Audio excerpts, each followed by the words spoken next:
اللہ تعالیٰ، حسن حسین رضی اللہ تعالیٰ عنہ، دو بھائی تھے اللہ کے نبی کے نواسے۔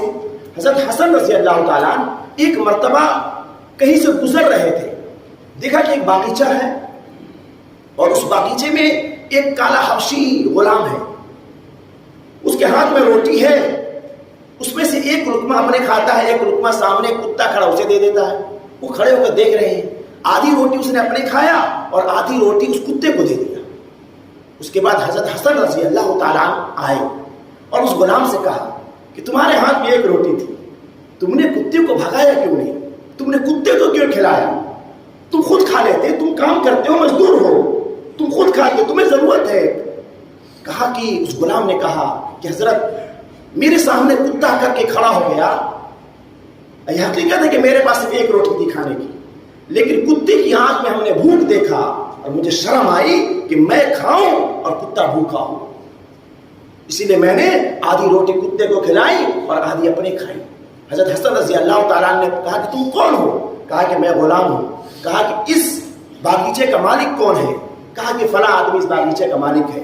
حضرت حسن رضی اللہ تعالیٰ نے کہا کہ تم یہیں رہنا جب تک میں واپس نہ آ جاؤں۔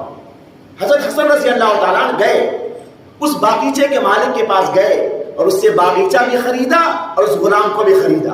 واپس آئے، غلام سے کہا کہ اب اس باغیچے کا مالک میں ہوں اور تمہارا بھی مالک میں ہوں۔ غلام کھڑا ہو گیا، اس زمانے میں ماحول تھا، کہا کہ آپ جو بتائیے میں خدمت کروں گا۔ حضرت حسن رضی اللہ تعالیٰ نے کہا تو خدا کی قسم میں نے تمہیں اللہ کی راہ میں آزاد کیا اور اس باغیچے کو میں نے تم کو ہدیہ کرتا ہوں۔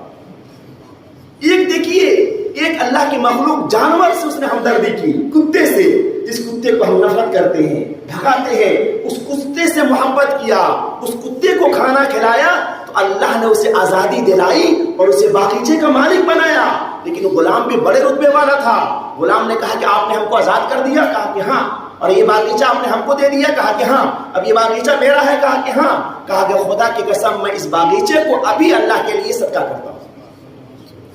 کیا لوگ تھے، کیا چیز تھی ان کے پاس، مال و دولت کی کوئی محبت نہیں، مقصد اللہ کی رضا۔ یہ حضرت حسن کون ہے؟ اللہ کے نبی کے نواسے ہیں، اللہ کے نبی نے گوشت کھلایا ہے، اتنے بڑے صحابی ہیں، اور حضرت فاطمہ کے بیٹے، حضرت علی کے بیٹے ہیں، اتنے بڑے صحابی ہونے کے ناطے عمل دیکھیے۔